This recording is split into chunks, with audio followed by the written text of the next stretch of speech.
Back. ಇಡೀ ಕರ್ನಾಟಕದ ಜಲಕಂಟಕದ ಬಗ್ಗೆ ನಾವು ಮಾತನಾಡ್ತಾ ಇದ್ದೀವಿ. ಕಾವೇರಿಗೆ ಮಾತ್ರ ನಾವು ಸೀಮಿತಗೊಳಿಸ್ತಾ ಇಲ್ಲ ಇವತ್ತಿನ ಡಿಬೇಟ್ನ.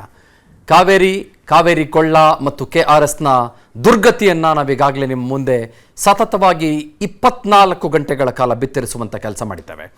ಶಶಿಧರ್ ಮೇಟಿ ಬಳ್ಳಾರಿಯ ಪ್ರತಿನಿಧಿ ನಮ್ಮ ಜೊತೆಗಿದ್ದಾರೆ. ಶಶಿಧರ್, ನಮ್ಮೂರು ಬಳ್ಳಾರಿ, ನಮ್ಮ ಬಳ್ಳಾರಿಯ ಸದ್ಯದ ಪರಿಸ್ಥಿತಿ, ನೀರಿನ ಬವಣೆ ಬಹಳ ದೊಡ್ಡ ಮಟ್ಟದಲ್ಲಿದೆಯಾ ಅಥವಾ ಮ್ಯಾನೇಜಬಲ್ಲ, ಹೇಗಿದೆ? ಈ ತುಂಗಭದ್ರಾ ಜಲಾಶಯದೇ ನಮಗೆ ಮೂಲ ಆಧಾರ. ಯಾಕಂದ್ರೆ ಜಲಾಶಯದಿಂದ ಹರಿದು ಬರುವಂತಹ ಕಾಲುವೆಗಳು LLC ಆಗಿರ್ಬೋದು, HLC ಕಾಲುವೆಗಳಾಗಿರ್ಬೋದು, ಅದರ ಮೂಲಕ ನೀರನ್ನ ತುಂಬುವಂತ ಕೆಲಸವನ್ನು ಮಾಡ್ತಾರೆ. ಅದೇ ರೀತಿಯಾಗಿ ನದಿಗೆ, ತುಂಗಭದ್ರಾ ನದಿಗೆ ನೀರು ಬಿಡುವಂತ ವಿಚಾರದಲ್ಲೂ ಕೂಡ ಆ ಮೂಲಕನೂ ಕೂಡ ನೀರಿನ ಬವಣೆಯನ್ನ ನೀಗಿಸುವಂತ ಕೆಲಸವನ್ನ ಮಾಡ್ತಾ ಇದ್ದೇವೆ. ಈಗ ಸುಮಾರು ನಮ್ಮಲ್ಲಿ 67 ಕೆರೆಗಳಿದಾವೆ. 67 ಕೆರೆಗಳಲ್ಲಿ 3 ರಿಂದ 4 ಕೆರೆಗಳು ಬಿಟ್ರೆ, ಅಂದ್ರೆ ಬಳ್ಳಾರಿ ನಗರಕ್ಕೆ ನೀರು ಪೂರೈಕೆ ಮಾಡುವಂತಹ ಮೋಕ ಕೆರೆಗಳನ್ನ ಬಿಟ್ರೆ ಮತ್ತು ಬಳ್ಳಾರಿ ಅಲ್ಲಿಪುರ ಕೆರೆ ಸುಮಾರು 12,000ಕ್ಕೂ ಹೆಚ್ಚು ML ನೀರು ಸಾಮರ್ಥ್ಯದಲ್ಲಿ ಕೇವಲ 6,006 ML ನೀರು ಮಾತ್ರ ನಮಗೆ ಇದಿರೋದು. ಈ ನೀರಿನ ಬಳಕೆ ಕೂಡ ನಮಗೆ ಸಾಕಷ್ಟು ಕಡಿಮೆ ದಿನಗಳಿಗೆ ಅದನ್ನ ನಾವು ಬಳಕೆ ಮಾಡಬೇಕಾಗುತ್ತೆ. ಅಂದ್ರೆ 60 ದಿನಕ್ಕೆ ಆಗುವಷ್ಟು ಮಾತ್ರ ನಮಗೆ ನೀರಿದೆ. ಆದ್ರೆ ಮೋಕ ಕೆರೆಯಲ್ಲಿ ಮಾತ್ರ 102 ದಿನಕ್ಕೆ ಆಗುವಂತ ಕೆರೆ ಇದೆ. ಆದ್ರೆ ನಮ್ಮ ಪರ್ಯಾಯವಾಗಿ ಕಲ್ಯಾಣ ಕರ್ನಾಟಕವನ್ನು ನೋಡಿದಂತ ಸಂದರ್ಭದಲ್ಲಿ 7 ಜಿಲ್ಲೆಗಳ ಒಂದು ಪರಿಸ್ಥಿತಿಯನ್ನ ನೋಡಿದ್ರೆ ಸುಮಾರು 440ಕ್ಕೂ ಹೆಚ್ಚು ಗ್ರಾಮಗಳಲ್ಲಿ ನೀರಿನ ಹಾಹಾಕಾರ ಇರೋದನ್ನ ನಾವು ಕಾಣ್ತೇವೆ. ಬಳ್ಳಾರಿಯಲ್ಲಿ ಸುಮಾರು 18ಕ್ಕೂ ಹೆಚ್ಚು ಗ್ರಾಮಗಳಿತ್ತಂದ್ರೆ ಅಲ್ಲಿ ಬೋರ್ವೆಲ್ ಮೂಲಕ ನೀರು ಕೊಡುವಂತ ವಿಚಾರ ಇದೆ. ಅದೇ ರೀತಿಯಾಗಿ ಯಾದಗಿರಿ ಜಿಲ್ಲೆಯಲ್ಲಿ ಸುಮಾರು 22 ಗ್ರಾಮಗಳಲ್ಲಿ ಕೂಡ ನೀರಿನ ಸಮಸ್ಯೆ ಹೆಚ್ಚಾಗಿ ಕಾಣಿಸ್ತಾ ಇದೆ. ಅದೇ ರೀತಿ ಹೊಸಪೇಟೆ ಜಿಲ್ಲೆ, ಏನ್ ನೂತನವಾಗಿ ರಚನೆಯಾಗಿರುವಂತಹ ವಿಜಯನಗರ ಜಿಲ್ಲೆಯಲ್ಲಿ ಸುಮಾರು 45 ಗ್ರಾಮಗಳಲ್ಲಿ ನೀರಿನ ಸಮಸ್ಯೆಯನ್ನ ತೆಗೆದೋಗಿರುವುದನ್ನ ನಾವು ಕಾಣ್ತೇವೆ.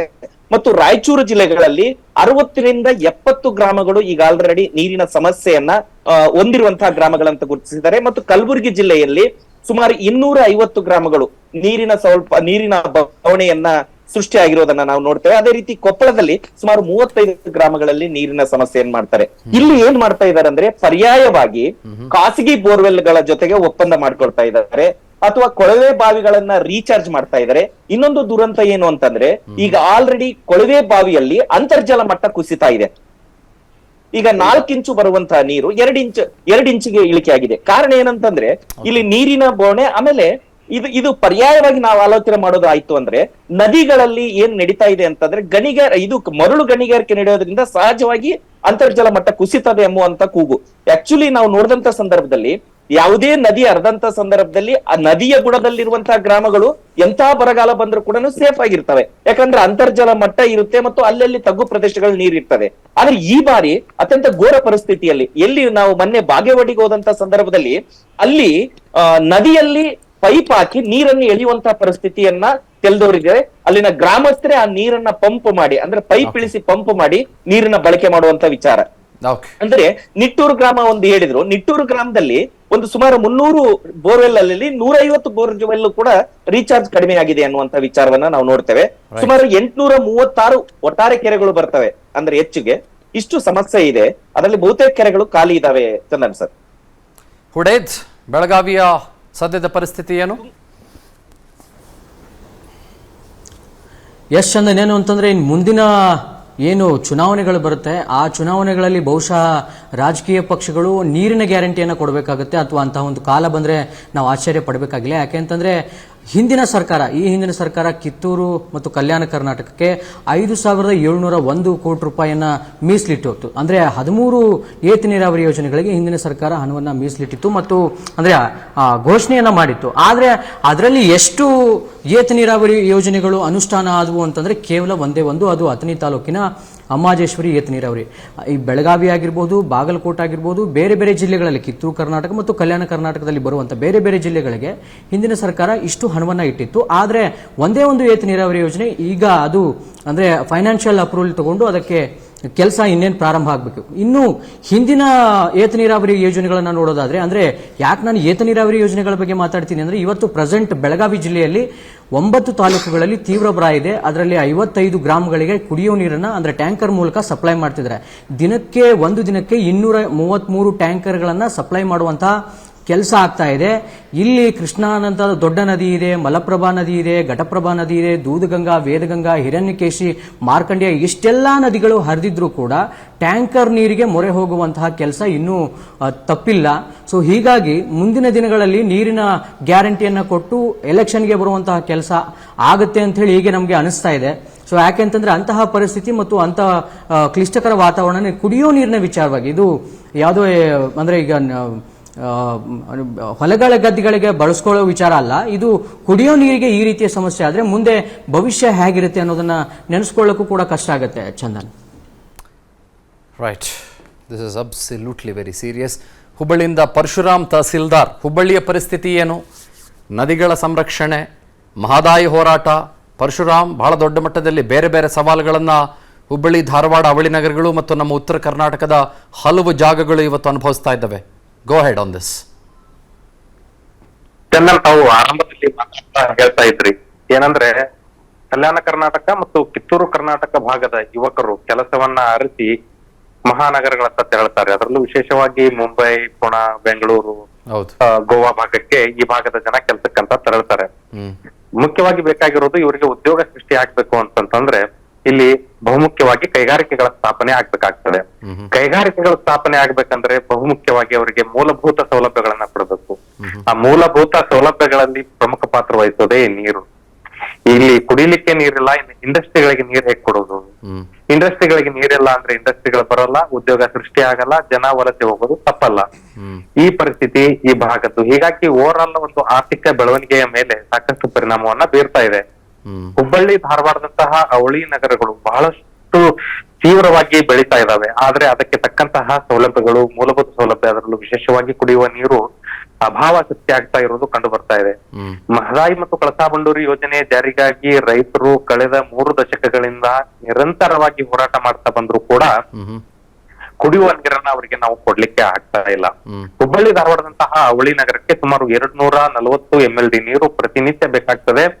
ಆದ್ರೆ ಇವತ್ತೇ ಜಿಲ್ಲಾಡಳಿತ ಒಂದು ಸೂಚನೆಯನ್ನ ಜಾರಿ ಮಾಡಿದೆ. ಅದೇನಂತಂದ್ರೆ ಕುಡಿಯುವ ನೀರನ್ನ ಹಿತಮಿತವಾಗಿ ಬಳಸಿ, ವಾಹನ ತೊಳೆಯಲು ನೀರು ಬಳಕೆ ಮಾಡಬೇಡಿ, ಕುಡಿಯುವ ನೀರನ್ನ ಎಲ್ಲೂ ವೇಸ್ಟ್ ಮಾಡಬೇಡಿ ಅಂತ.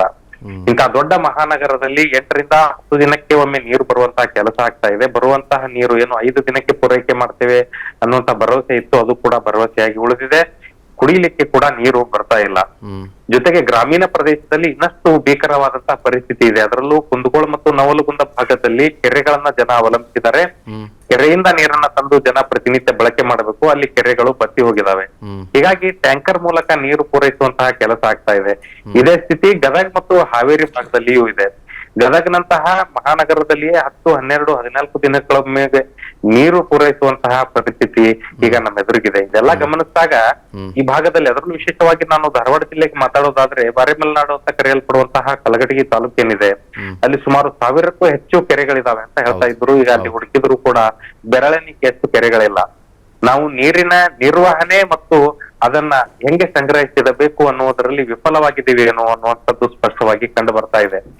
ಕೆರೆಗಳನ್ನ ಹೂಳೆತ್ತುವುದು, ಕೆರೆಗಳನ್ನ ಸಂರಕ್ಷಣೆ ಮಾಡುವುದು, ಅದನ್ನ ಅತಿಕ್ರಮಣ ಮಾಡುವಂತವರಿಂದ ಅವುಗಳನ್ನ ರಕ್ಷಿಸಿ, ಕೆರೆಗಳ ಮರು ಪೂರಣ ಮಾಡಿ ಅವುಗಳಿಗೆ ನೀರನ್ನ ತುಂಬಿಸಿ, ಆ ನೀರನ್ನ ದನಕರುಗಳಿಗೆ ಬಳಸ್ಕೊಳ್ಬಹುದಾಗಿತ್ತು, ಕೃಷಿಗೂ ಬಳಸ್ಕೊಳ್ಬಹುದಾಗಿತ್ತು ಮತ್ತು ಕುಡಿಯುವ ನೀರಿಗೂ ಬಳಸ್ಕೊಳ್ಬೇಕಾಗಿತ್ತು. ಆ ಕೆಲಸ ಆಗಿಲ್ಲ. ಹೀಗಾಗಿ ಉತ್ತರ ಕರ್ನಾಟಕ ಭಾಗದಲ್ಲಿ ನೀರಿನ ಅಭಾವ, ಕುಡಿಯುವ ನೀರಿನ ತೀವ್ರ ಹಾಹಾಕಾರ ಕಂಡು ಬರ್ತಾ ಇದೆ. ಚಂದನ್, ಮಂಜು ಕಿರಣ್ ಅವರೇ, ರೈತರ ಪಡಿಪಾಟ್ಲು ಈ ಹಂತದಲ್ಲಿ ನಮ್ಮ ಮೈಸೂರು ಭಾಗದಲ್ಲಿ, ಹಳೆ ಮೈಸೂರು ಭಾಗದಲ್ಲಿ ಯಾವ ರೀತಿ ಇದೆ ಅಂತ ನಾವು ಗಮನಿಸಿದ ಹಾಗೆ ಸಂಪೂರ್ಣವಾಗಿ ಕೆರೆಗಳು ಬತ್ತು ಹೋಗಿದ್ದಾವೆ. ಒಂದು 3 ಇಂಚು ಬರಬೇಕಾದಂಥ ನೀರಿನ ಜಾಗದಲ್ಲಿ ಅರ್ಧ ಇಂಚು ಕೂಡ ನೀರು ಬರ್ತಾ ಇಲ್ಲ. 1 ಎಕರೆ ಸುಮಾರು ಕೆಲವು ನಿಮಿಷಗಳಲ್ಲಿ ತುಂಬ್ತಾ ಇದ್ದಂಥ ಜಾಗದಲ್ಲಿ ಹಲವು ಗಂಟೆಗಳು ಬಿಟ್ಟರೂ ಕೂಡ ಇವತ್ತು ನೀರು ತುಂಬ್ತಾ ಇಲ್ಲ. ಮಳೆ ಇಲ್ಲ, ಕುಡಿಯೋಕ್ಕೆ ಕೂಡ ಸಮಸ್ಯೆ, ಜಾನುವಾರುಗಳಿಗೆ ತೊಂದರೆ, ರೈತರಿಗಾಗ್ತಾ ಇರೋ ನೋವು ಏನದು ಮಂಜು ಕಿರಣ್ ಅವರೇ? ನಮಸ್ಕಾರ ಚಂದನ್ ಅವರೇ. ನಮಸ್ಕಾರ. ಇವತ್ತು ನಾವೆಲ್ಲರೂ ಒಂದು ರೋಗ ಬಂದಿದೆ, ಆ ರೋಗದ ಬಗ್ಗೆ ಮಾತಾಡ್ತಾ ಇದ್ದೀವಿ. ಆದ್ರೆ ಈ ರೋಗಕ್ಕೆ 4, 10 ಆಯಾಮಗಳಿದಾವೆ. ಮೂಲಭೂತವಾಗಿ ನಾವು ಜನರು, ರಾಜಕೀಯದವರು, ರಾಜಕಾರಣಿಗಳು, ಅಧಿಕಾರಿಗಳು ಮತ್ತೆ ನಮ್ಮ ಒಂದಷ್ಟು ಪ್ರಾಕ್ಟೀಸಸ್ ಅಂತ ಹೇಳ್ತೀವಿ, ಇದೆಲ್ಲವೂ ಸೇರ್ಕೊಂಡು ಆಗಿರುವಂತ ಒಂದು ಸಮಸ್ಯೆ ಇದು. ಓಕೆ, ಸೊ ನಾವು ಇಲ್ಲಿ ಕುತ್ಕೊಂಡು ಈಗ ನಾವು ಈ ಯಾವುದೇ ಏನೋ ಕಾರಣದಿಂದಲೂ ರಾಜಕೀಯದವರಿಂದ ಏನೋ ನಮ್ಗೇನೋ ಒಳ್ಳೇದಾಗ್ಬಿಡುತ್ತೆ ಅಂತ ಯೋಚನೆ ಮಾಡೋದಂತೂ ಅದು ಅವ್ರ ಮೇಲೆ ನಿರ್ಬಲ ಆಗದೆ ಬಿಟ್ಬಿಡ್ಬೇಕು.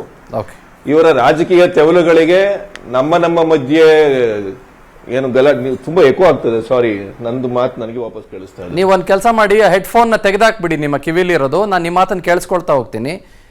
ನಿಮ್ಮ ಮಾತು ಮುಗಿಸಿದ್ಮೇಲೆ ನಾನು ಥ್ಯಾಂಕ್ಸ್ ಹೇಳ್ತೀನಿ.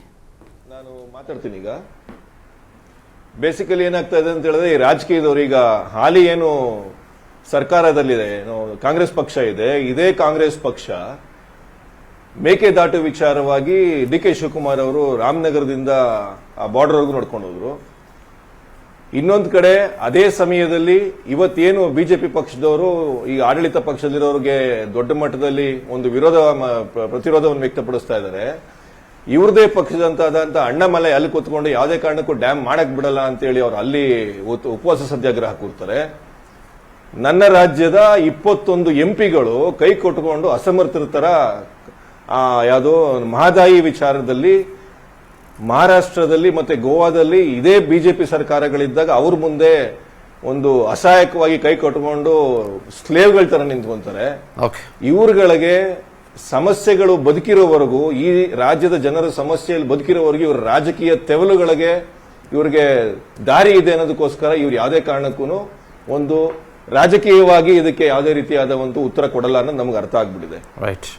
ಇನ್ನೊಂದು ನಾವೇ ನೋಡ್ಬೇಕಾಗಿರೋದು ಅಂತ ಹೇಳಿದ್ರೆ, ಸ್ವಲ್ಪ ಇತಿಹಾಸಕ್ಕೆ ವಾಪಸ್ ಹೋಗಿ ನೋಡಿದಾಗ ಸಿವಿಲೈಸೇಷನ್ ಎಲ್ಲಿ ಶುರು ಆಯಿತು ಅಂತ ಹೇಳಿದ್ರೆ, ನೀರಿನ ಅಕ್ಕಪಕ್ಕ ನೀರು ಎಲ್ಲಿತ್ತು ಅಲ್ಲೇ ನಮ್ಮ ಸಿವಿಲೈಸೇಷನ್ ಶುರು ಆಗಿರೋದು.